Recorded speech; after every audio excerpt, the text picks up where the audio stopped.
A'udzubillahi minasyaitonirrajim. Bismillahirrahmanirrahim.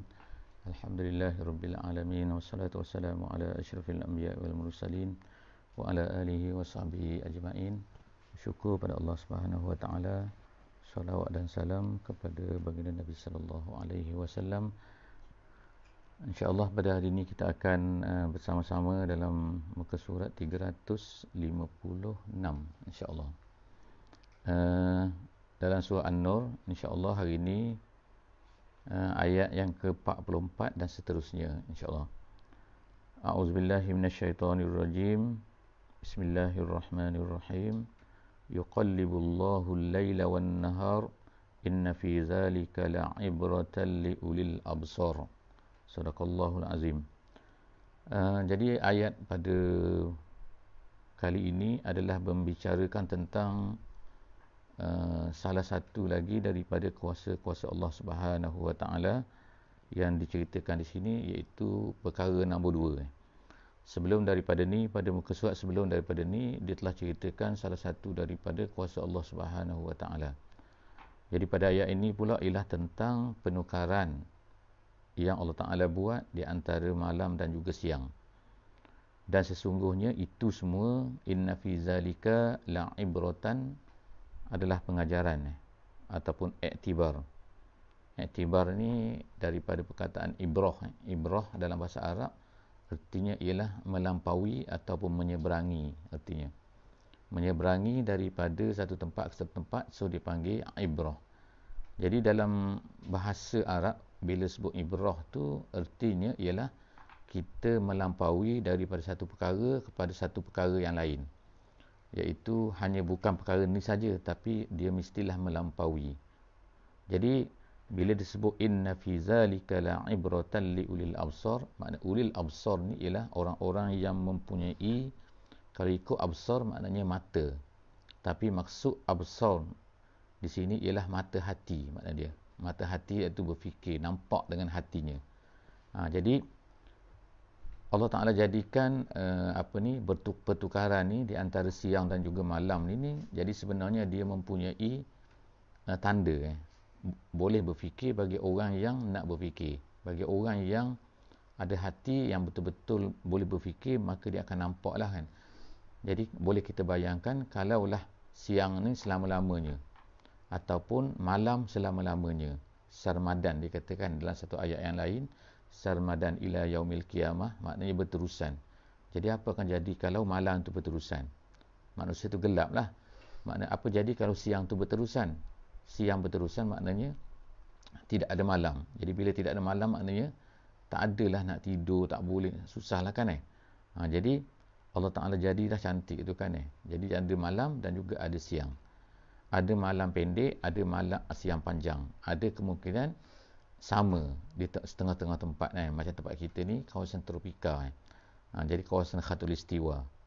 Jadi dia sama lebih kurang malam dengan siang, kecuali sedikit lah. Tapi orang-orang yang ada musim panas, musim sejuk, maka dia akan ada kadang-kadang panjang, kadang-kadang pendek. Jadi adalah orang bertanya kan, apa hikmahnya kadang-kadang tu kita berpuasa ni ialah mengikut bulan Ramadan, tidak mengikut bulan Disember ke, bulan Jun ke, bulan Julai ke.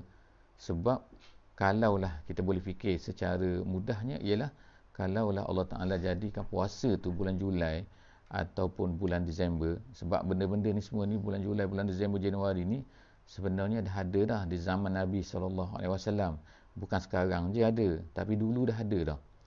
Sebab apa? Memang manusia ni menggunakan perkiraan tu, iaitu perkiraan Qamariyah dengan Syamsiyah, iaitu mengikut bulan dan juga mengikut matahari.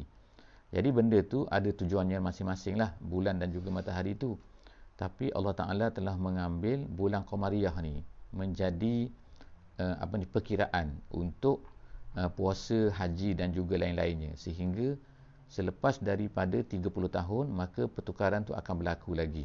Jadi kalau 15 tahun, maka bulan Ramadan tu bagi orang yang berada di musim sejuk, maka dia akan dapat balik musim panas. Jadi begitulah pertukaran tu sebenarnya memberi faedah kepada manusia.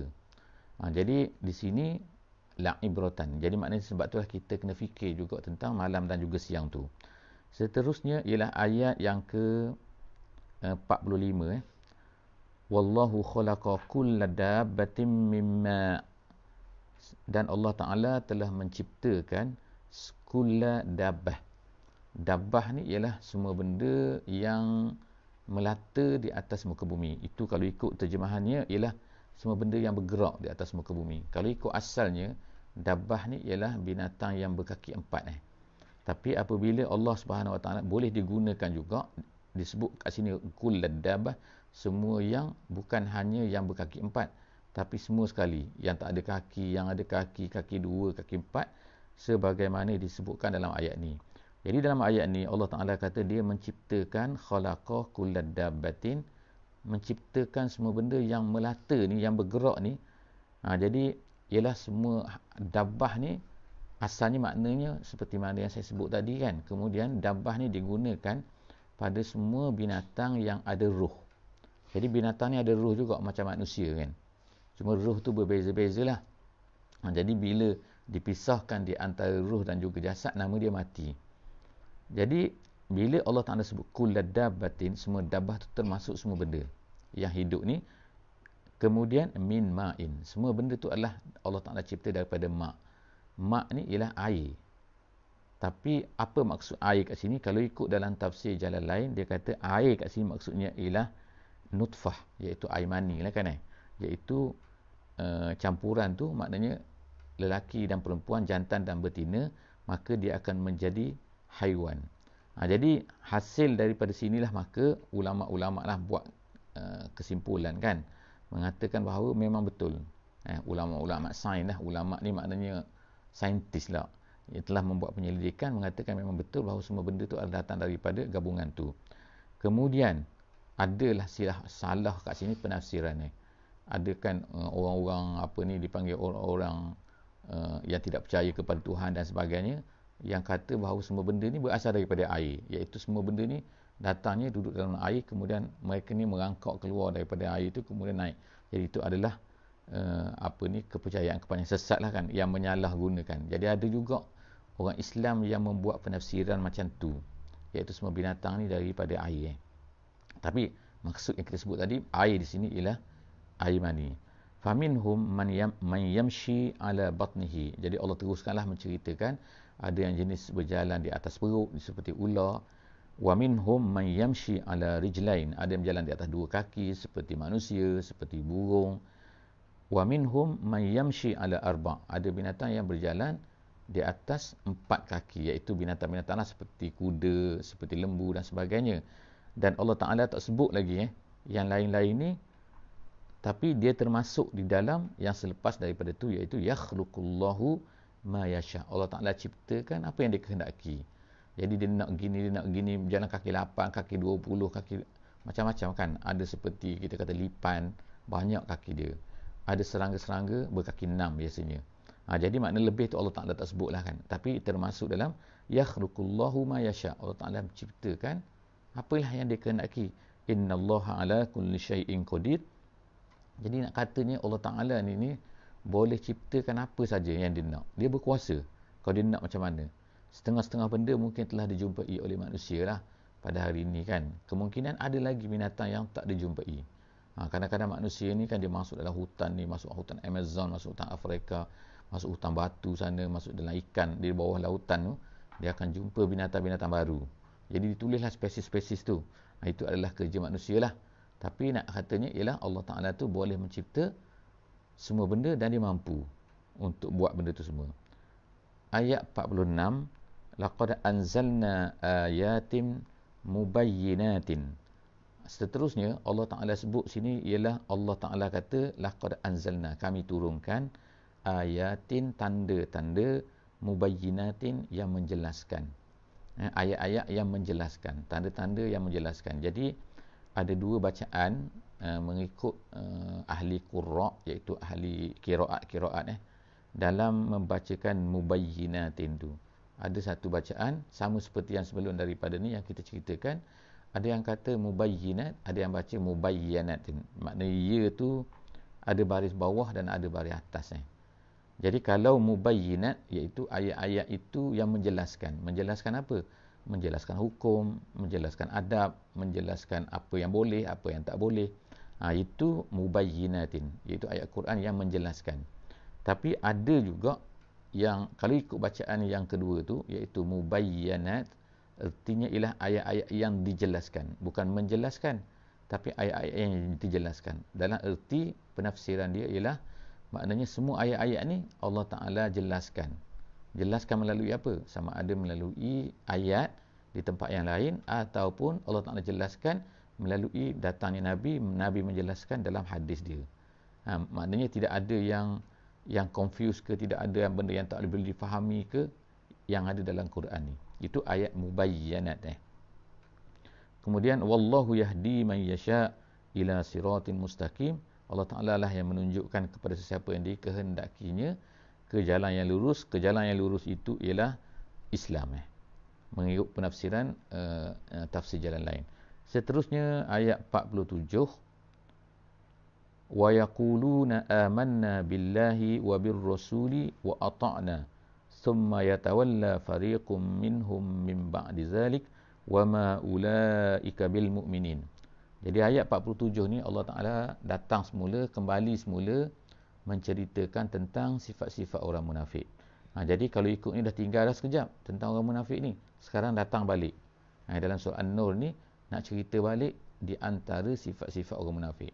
Jadi kita boleh fahamkan, kita boleh tahu sebelum daripada ni yang kita belajar, iaitu bila sebut tanda ayat-ayat munafik ni, tanda-tanda munafik ni ataupun ayat yang berkenaan dengan orang munafik, maka itu tandanya surah ni adalah surah Madani.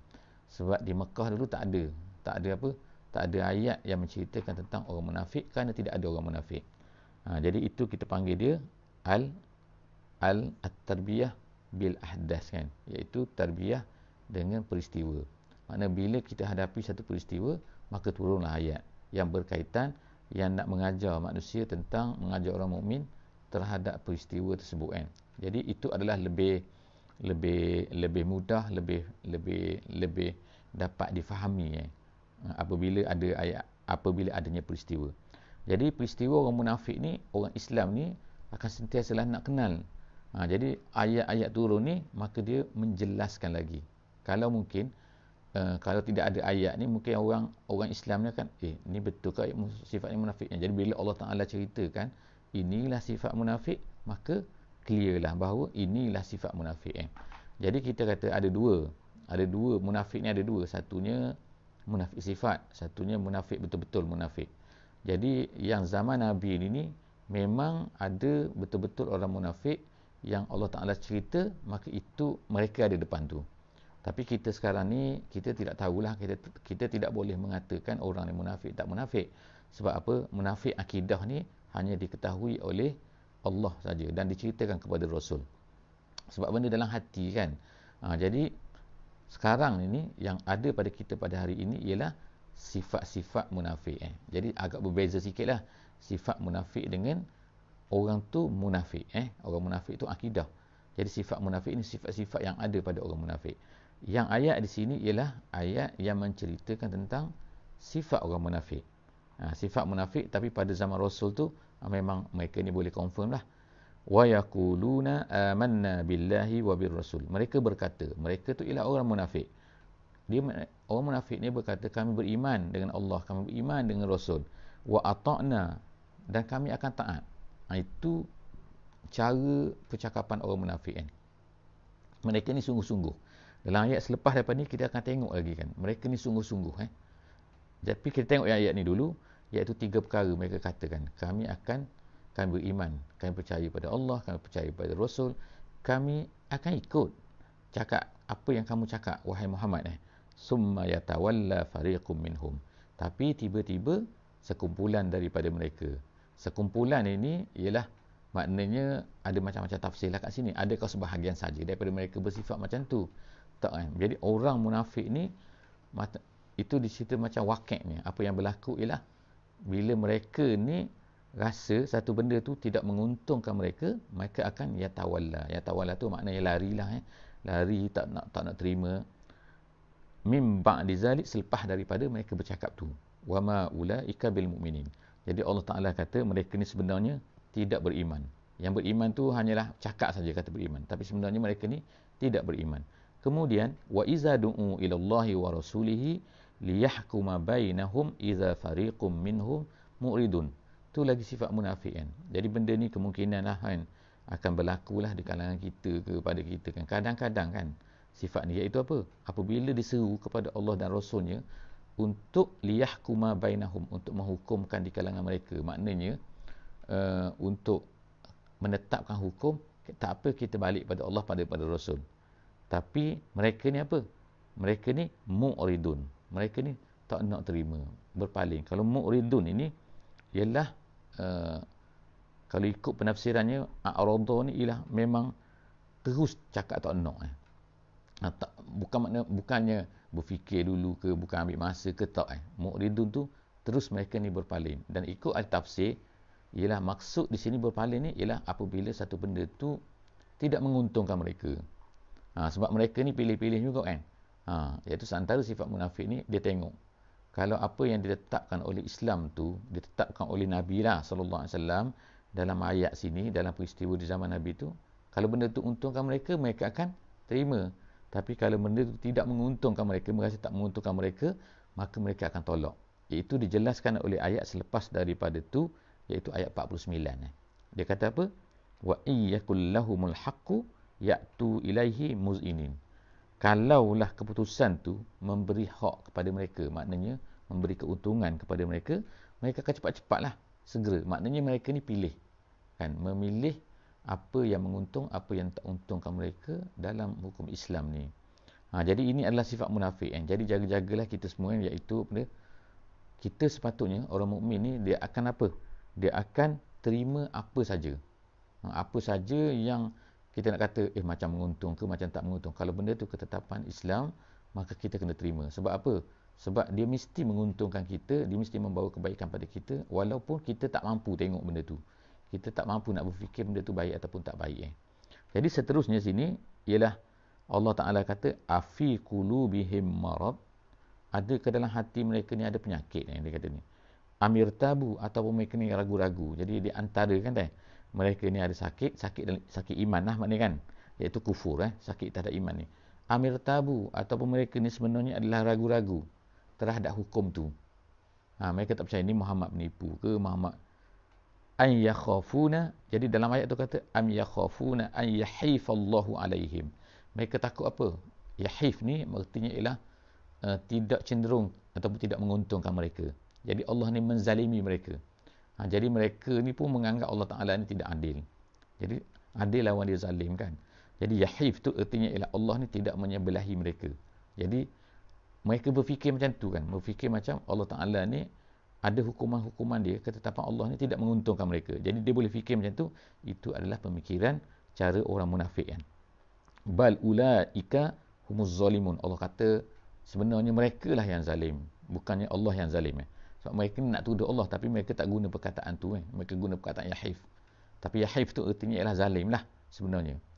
Innama kana qaulal mu'minin. Kemudian Allah Ta'ala balik pada ayat 51 ni, cerita sepatutnya macam mana. Sepatutnya orang mukmin ni, kata-kata orang mukmin, iza du'u ilallahi wa rasulihi, bila diseru kepada Allah dan Rasul, liyahkuma bainahum, untuk berhukumkan di kalangan mereka ni, an yaqulu sami'na wa ata'na. Sepatutnya kita terimalah sepenuhnya kan.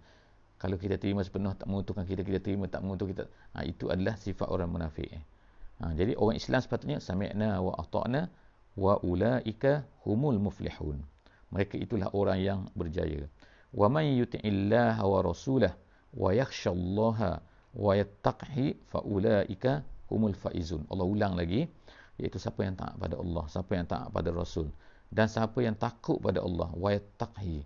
Ada dua bacaan kat sini, wa yattaqhi, qaf tu mati kan, tapi ada satu bacaan lagi, wa yattaqih, dengan qaf tu hidup bagi bawah. Jadi dua-dua tu adalah bacaan. Waman, jadi siapa yang taat pada Allah, siapa yang taat pada Rasul, takut Allah, kemudian dia bertakwa kepadanya. Bertakwa ni kalau terjemahannya takut jugalah kan. Iaitu faulaika humul faizun. Mereka itulah sebenarnya orang-orang yang faiz.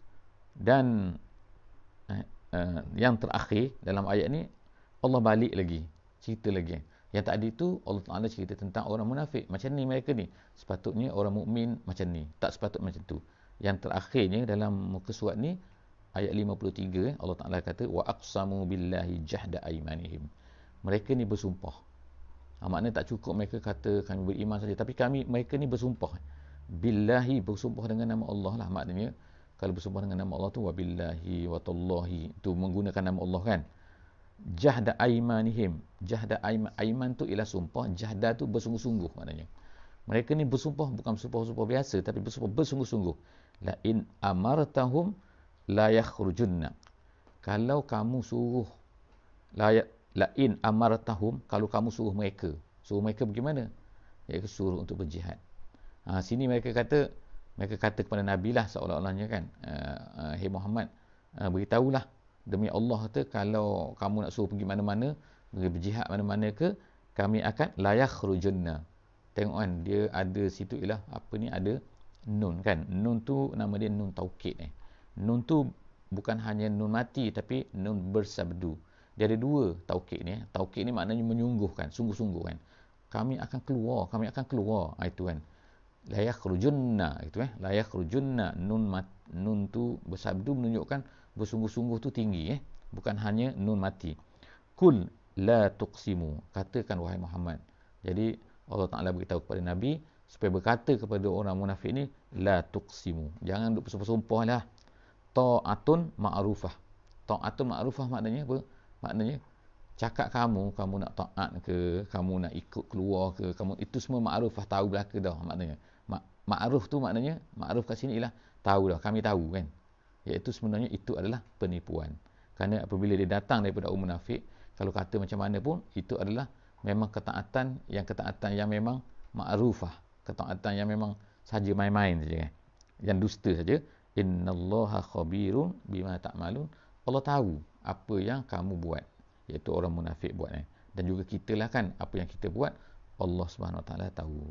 Jadi setakat itulah ayat 53. InsyaAllah kita akan berjumpa lagi lah dalam sesi yang akan datang insya-Allah. Wabillahi taufiq wal hidayah. Wassalamualaikum warahmatullahi wabarakatuh. Subhanakallahumma wa bihamdika nasyhadu an la ilaha illa anta nastaghfiruka wa natubu ilaik. Bismillahirrahmanirrahim. Wal 'asri innal insana lafi khusr illa allazina amanu wa 'amilus shalihat wa tawasaw bil haqqi wa tawasaw bis sabr.